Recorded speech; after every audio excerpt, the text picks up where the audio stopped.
Olá pessoal, eu sou o professor Eric e no vídeo de hoje eu vou trazer para vocês mais uma resolução do passe da segunda etapa, etapa referente ao segundo ano. Dessa vez nós vamos fazer a prova do triênio 2017-2019, que foi um triênio que já fechou, que é a prova feita pelo pessoal que estava no segundo ano em 2018, concluiu o segundo ano em 2018. Essa que foi a primeira prova de segunda etapa, de segundo ano, aplicada por esse programa de avaliação seriada. Aqui nós temos então os assuntos das 5 questões da prova. A primeira coisa que a gente observa aqui é que dessas 5 questões, 2 delas foram anuladas, o que infelizmente é comum de acontecer nas provas da UFMS, né? Você teve, digamos aqui, 40%, quase metade da prova de Química anulada.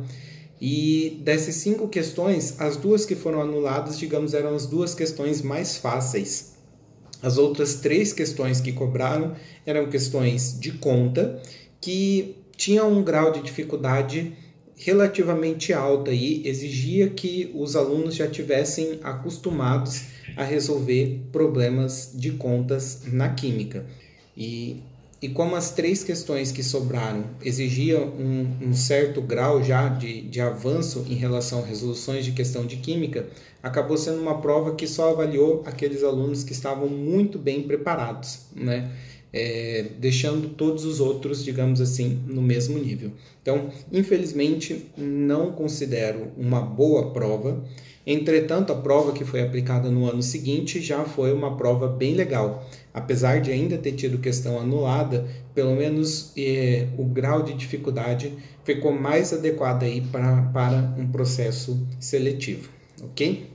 Em relação às questões anuladas, eu vou resolvê-las, vou explicar por que elas foram anuladas. No caso, ambas as questões foram anuladas por um erro de digitação, então conceitualmente elas estão corretas, mas um erro de digitação comprometeu aí a resolução delas. Bora lá, pessoal. Questão 41. Como é de costume, nas provas, sempre traz primeiramente um contexto, uma situação na qual se aplica aquilo que vai ser perguntado. E na questão 41, ele fala sobre as baterias de chumbo ácido, que são as baterias utilizadas em automóvel. Ele passa para nós 2 semi-reações de redução. A gente pode confirmar aqui que são as 2 de redução, porque em ambas os elétrons estão antes da seta, estão nos reagentes. E a pergunta que é feita para a gente é correto afirmar que a reação global do processo e o valor da sua diferença de potencial é? Então, são 2 coisas que nós faremos aqui. A equação global e a DDP, a diferença de potencial. Bem, por que essa questão foi anulada? Essa questão ela foi anulada por um erro de digitação. Aqui, ó, esse enxofre aqui no PbSO2, diga-se de passagem, o PbSO2 é uma substância que não existe. O correto aqui era para estar PbO2. Inclusive, nas alternativas está escrito da maneira correta, ok? Então, por conta disso, a questão ela foi anulada, tá? E vamos resolvê-las mesmo assim. Aqui, ó, eu trouxe para vocês novamente as 2 equações apresentadas no enunciado e as alternativas aqui para procurarmos qual seria a alternativa correta. Bem, se não tivesse tido problema de digitação, essa questão não teria mais nenhum problema. Então, se eu simplesmente apagar esse S aqui, ó, eu consigo resolver a questão normalmente e achar qual seria a alternativa correta, beleza? E é o que faremos agora. Para determinar a equação global, nós temos 2 reações de redução. Eu vou ter que transformar uma delas em oxidação. E a que eu vou transformar é aquela que perder, que tiver o menor potencial. Que no caso é a equação 1, né? Ela possui um valor negativo, menos 0,36, enquanto a outra é positivo, 1,64. Ou seja, a equação 2 é maior, mantém como redução. E a equação 1 que perdeu, a gente inverte e transforma ela em uma oxidação. Então, eu vou copiar aqui a equação 1 invertida, colocar as substâncias que estavam depois da seta antes e as substâncias que estavam antes da seta eu coloco depois. Já a equação 2 eu vou simplesmente manter como uma redução, então eu vou copiar aqui embaixo a equação 2.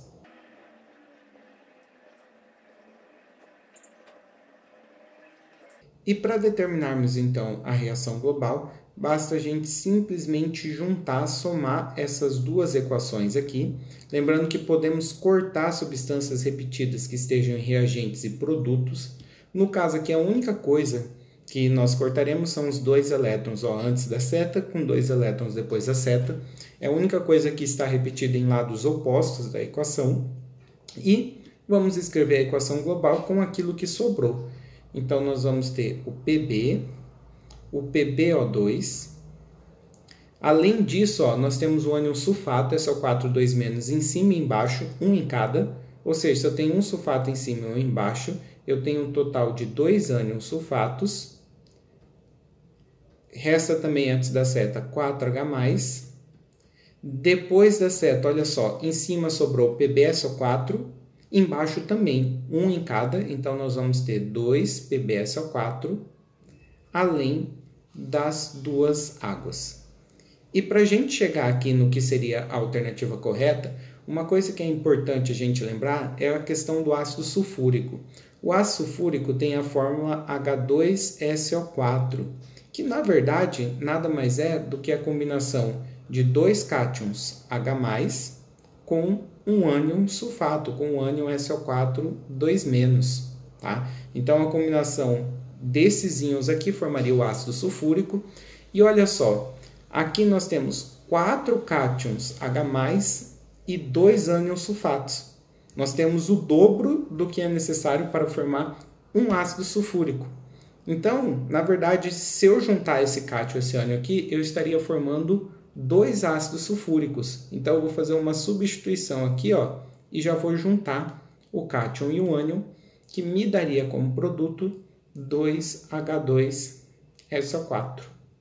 Com isso, nós acharíamos algumas opções de alternativa, que na verdade, se você olhar essa equação que eu escrevi e as alternativas, a gente fica em dúvida entre a alternativa C e D. Beleza? Lembrando, que eu fiz a correção, que eu tirei o S, e nas alternativas não havia o S, por isso que a questão acabou sendo anulada. E o que nós vamos fazer agora para saber se é a C ou a D? Ele também perguntou a DDP, a diferença de potencial. Eu posso lembrar que quando eu falo de pilha, a diferença de potencial sempre tem que ser positiva, ou seja, a resposta é a alternativa C, tá? Ou quem quiser confirmar isso a partir de uma conta, a fórmula para calcular a diferença de potencial é nós pegarmos o potencial maior menos o potencial menor. Nesse caso aqui ficaria como? O potencial maior é esse 1,64, menos o potencial menor, que é menos 0,36. Aqui nós temos um jogo de sinal, acaba ficando positivo, então nós faremos 1,64 mais 0,36 e, resolvendo essa conta, confirma a nossa resposta de 2,0 volts. Ou confirma que a resposta seria a alternativa C, caso não tivesse sido anulada por conta desse Szinho que apareceu a mais aqui. Ok? Próxima questão, questão 42, que também foi uma questão anulada. Ele fala a respeito da utilização de radioatividade na medicina, para fazer diagnósticos aí de câncer. E o que interessa para nós é esse trecho. O iodo 125, radioisótopo do iodo, tem meia-vida de 60 dias. Então, uma informação que nós vamos utilizar.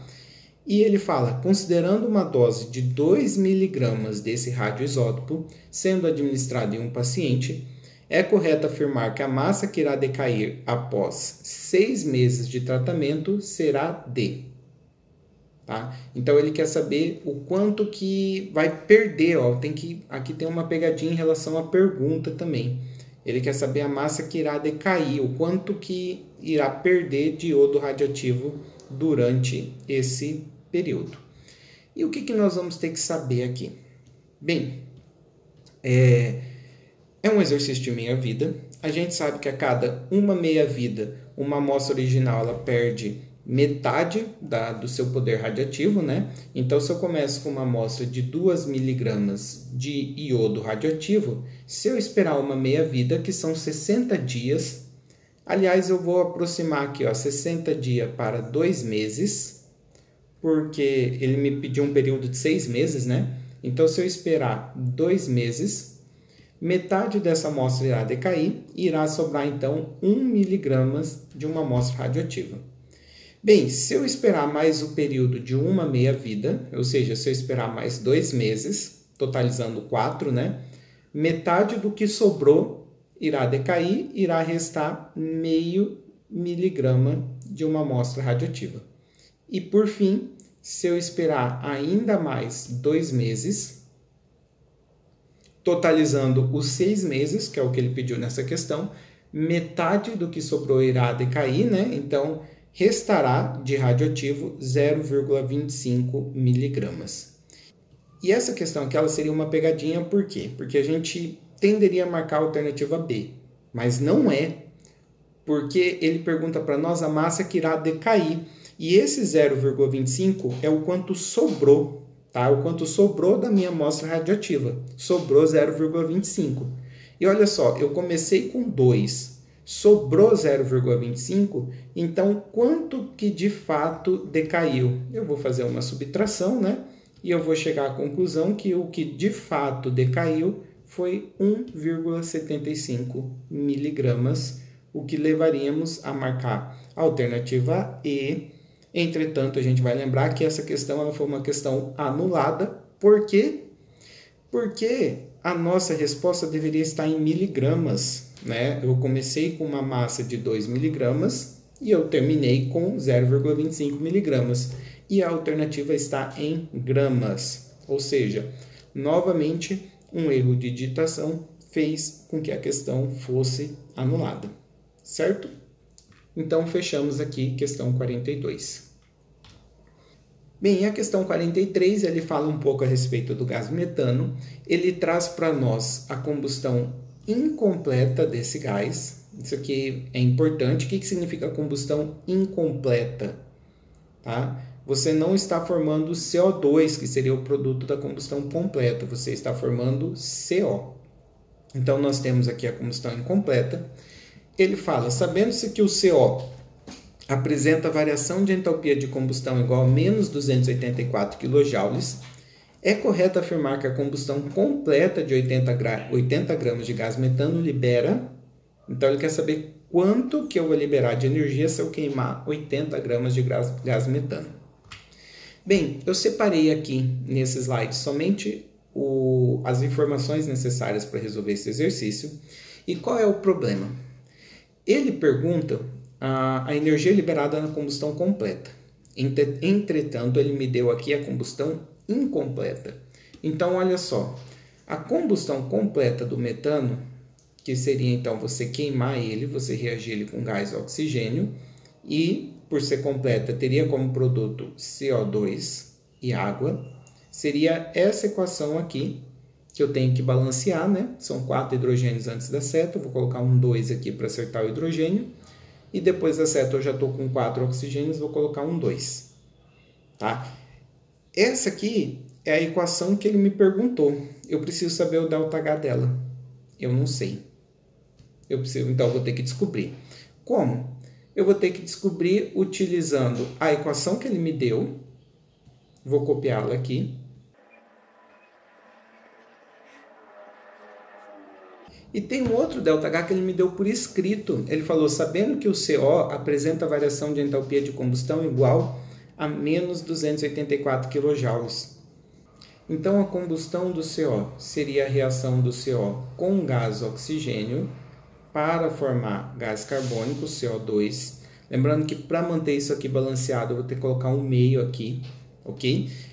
Esse ΔH, o próprio exercício me disse, menos 284 kJ, e nós caímos na seguinte situação. Nós temos 3 equações, uma que eu quero saber, o ΔH, e as outras que eu já sei. Isso aqui é a situação na qual nós utilizamos lei de Hess. A lei de Hess é exatamente isso, você pega equações que você sabe, o ΔH, para tentar determinar o valor de uma que você não sabe. e aí nós poderíamos fazer as operações necessárias, inverter uma equação, multiplicar ela, o que for necessário para, utilizando essas azuis, montar a equação em verde. Só que nesse caso eu não vou precisar nem de mais espaço, porque vai cair numa lei de Hess extremamente simples. Olha só, na equação que eu quero, eu preciso ter um CH4 antes da seta. E eu tenho isso na primeira equação, sem precisar fazer nenhuma alteração, certo? O O2 é um caso um pouquinho mais complicado, porque ele aparece nas duas equações. Eu também quero ter um CO2 depois da seta. De fato, eu tenho isso na segunda equação, um CO2 depois da seta, sem fazer nenhuma alteração. Ou seja, na prática eu não preciso fazer alteração nem na primeira nem na segunda. Basta simplesmente eu juntar as duas. Eu vou cortar o que tiver de repetido antes e depois da seta. Então, ó, tenho CO no reagente, posso cortar com CO no produto e só. E aqui nós vamos chegar, então, à nossa equação global. Com o que sobrou? Sobrou um CH4, sobrou ó, 3 sobre 2 mais meio O2, junta tudo, dá 4 sobre 2, ou 4 sobre 2 é a mesma coisa que 2O2. Depois da seta, restou aqui o CO2 na de baixo, e restou duas águas na equação de cima. E para calcular o ΔH, basta simplesmente eu somar esses dois valores de ΔH aqui. Então, eu vou fazer menos 520 mais menos 284. Certo? Mais com menos vai dar menos. E aí, nós teríamos como resposta a essa conta aqui, menos 804 kJ. Esse é o ΔH da equação que eu queria, ok? Mas tem mais coisas em cima disso. Ele pede para a gente qual seria a energia liberada na combustão completa de 80 gramas de gás metano. Ou seja, além de tudo, tem um exercício de estequiometria nesse problema. Então, para resolver a parte estequiométrica, eu vou pegar essa equação aqui de baixo, vou copiá-la no próximo slide.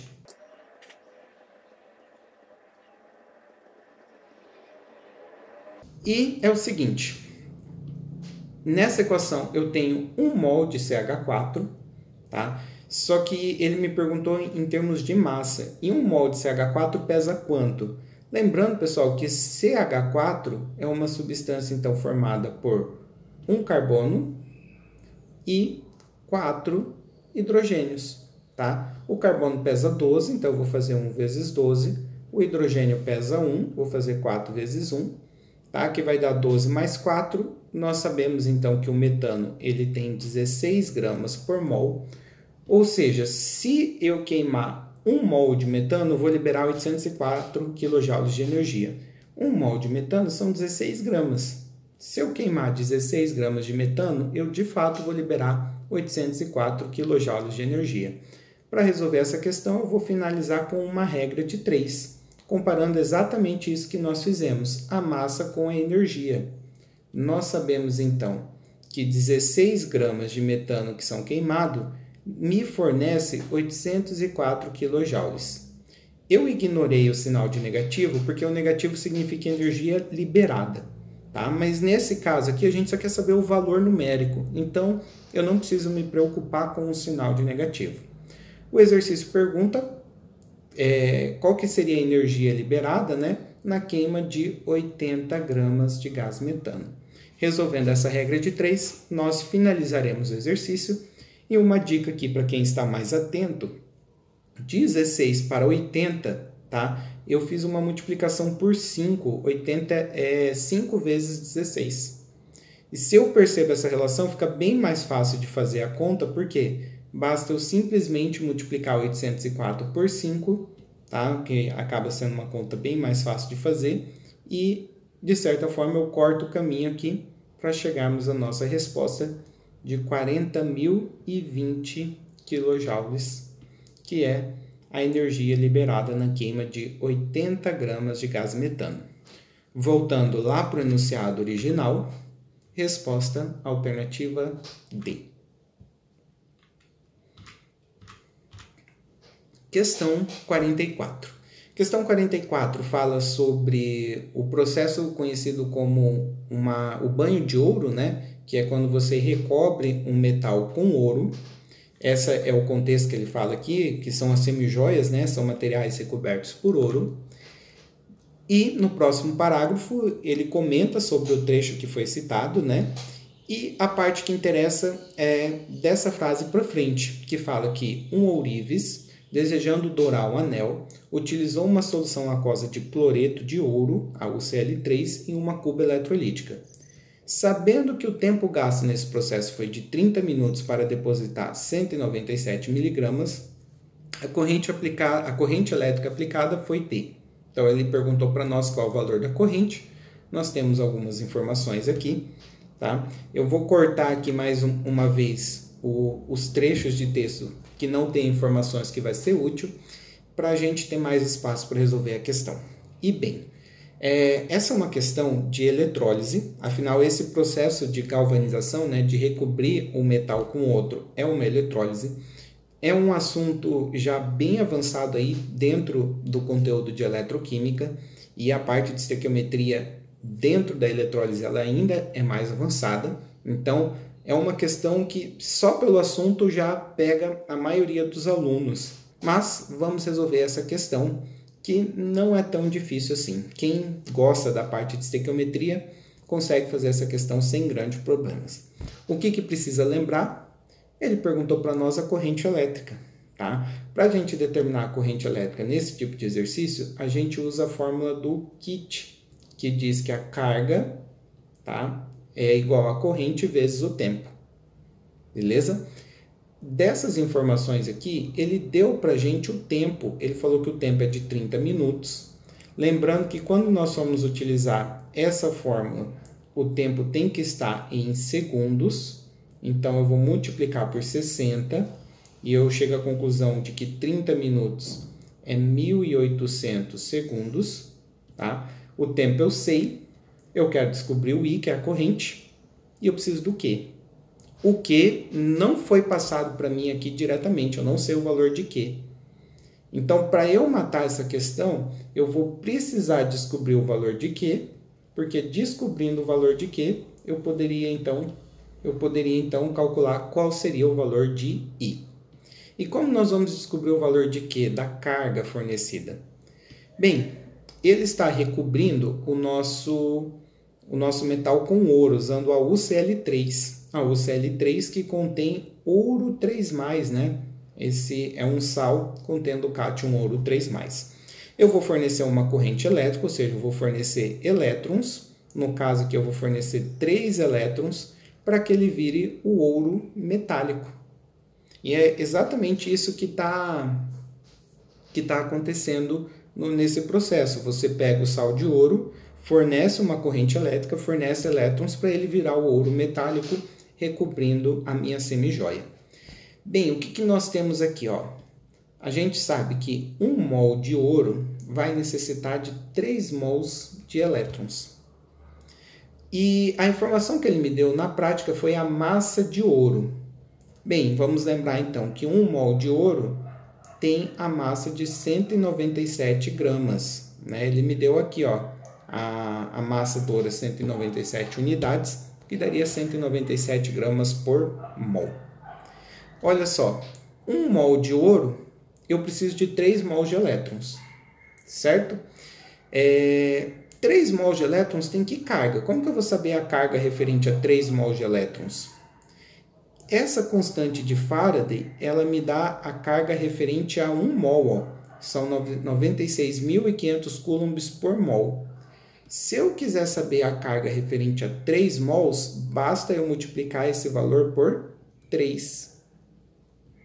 Tá? Então, a carga referente a 3 mols é de 289.500 coulombs. Então, a gente sabe que 3 mols de elétron são 289.500 coulombs. Então, agora eu vou fazer uma regra de 3, relacionando massa, que é a informação que eu tenho, com carga, que é a informação que eu preciso descobrir para matar o exercício.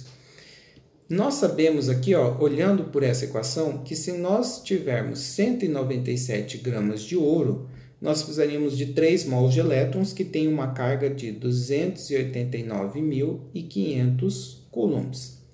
Entretanto, eu preciso depositar 197 miligramas, que para eu poder jogar na regra de 3, eu dividiria aqui por 1000 para transformar em gramas, né? São 197 vezes 10 a menos 3 gramas.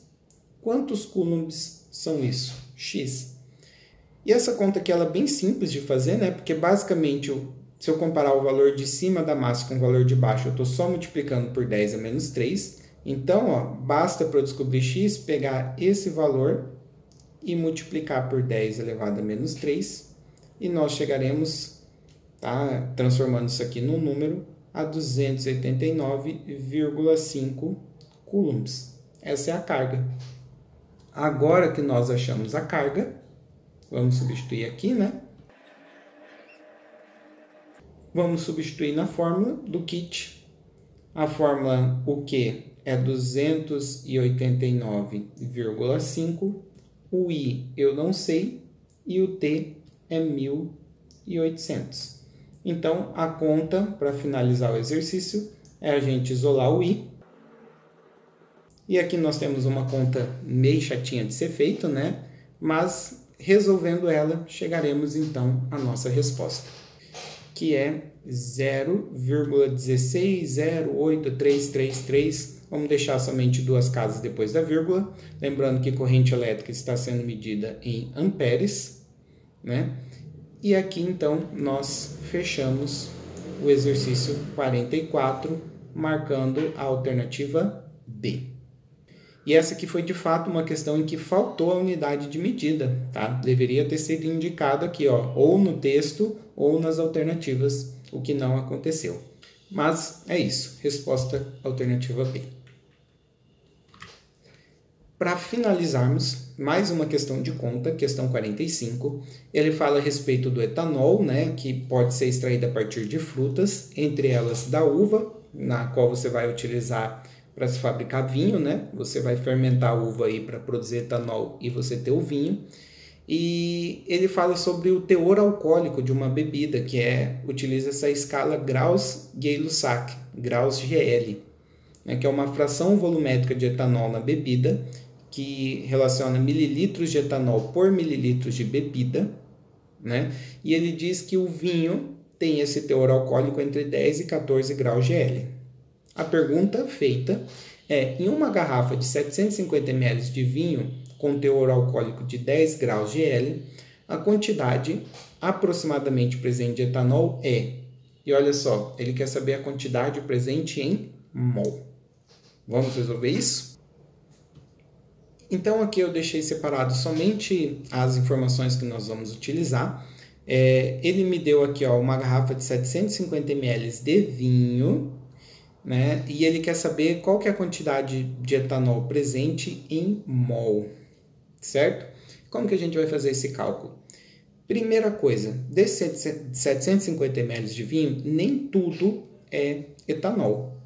Eu tenho um teor alcoólico aqui, ó, de 10 graus GL, que esse graus Gay-Lussac nada mais é do que volume de etanol dividido pelo volume da bebida. Então, ele é como se fosse uma porcentagem em volume de etanol, é como se fosse 10% do volume do vinho sendo etanol. E aí nós podemos descobrir qual seria o volume de etanol fazendo uma regra de 3 aqui, ó, comparando o volume com a porcentagem. E aí, nós temos, então, 750 ml de vinho. O vinho é tudo, né? Seria o 100%. E eu quero saber qual seria o volume de etanol, sendo que o etanol corresponde a 10% da mistura. Essa é uma conta bem fácil de ser feita. Basta eu dividir os 750 por 10, né? E eu chego à conclusão que nosso vinho tem 75 ml de etanol. Entretanto, para eu calcular mol, não basta saber o volume de etanol, preciso saber qual seria a massa de etanol que está presente. E para eu descobrir a massa, eu vou usar essa informação aqui, ó, que é o D-etanol, que ele disse para a gente, que é a densidade de etanol. certo? Com essa informação eu posso lembrar que densidade é massa sobre volume. A gente sabe que a densidade do etanol vale 0,8, a massa eu quero descobrir e o volume é 75. A unidade de medida está ok, porque nós temos 75 ml. E na densidade aqui, ó, está de fato em ml.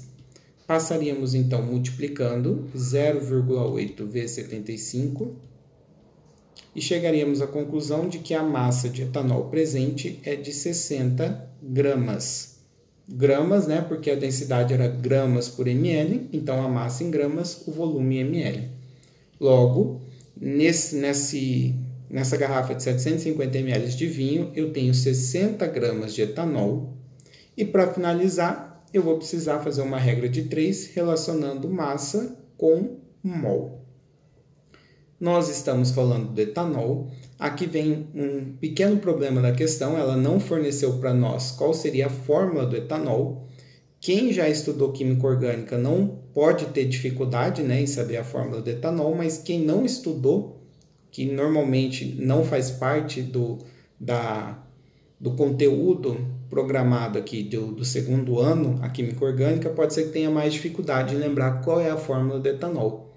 Mas está ali, ó, C2H6O, uma fórmula na qual você tem 2 carbonos, 6 hidrogênios e 1 oxigênio. Eu tenho as massas para fazer as contas, né? Então, eu vou fazer 2 vezes 12, 6 vezes 1 e 1 vezes 16. Nós temos, então, 24 mais 6 mais 16, o que leva a gente a concluir que a massa final do etanol é de 46 gramas por mol. Então, nós sabemos que essa aqui é a massa molar do etanol, nós sabemos que 46 gramas de etanol contém 1 mol, certo? E 60 gramas, que é o quanto eu de fato tenho na minha garrafa de vinho, são quantos mols presentes? E aí aqui nós faremos então essa regra de 3. Nós teremos então 46 vezes x e 60 vezes 1. E para finalmente fecharmos a questão, passa o 46 dividindo, 60 dividido por 46. Resolvendo essa conta, ela não dá um valor exato, mas ela dá 1,30 e mais um monte de números para lá, ou seja, aproximadamente 1,3 mols, fechando aqui na alternativa A. Então, não era uma questão muito difícil, mas exigia que você interpretasse essa questão do teor alcoólico, lembrasse do conceito de densidade, soubesse a fórmula do etanol e, por fim, convertesse de massa para mol. Então, é isso. Fechamos a nossa prova. Até o próximo vídeo.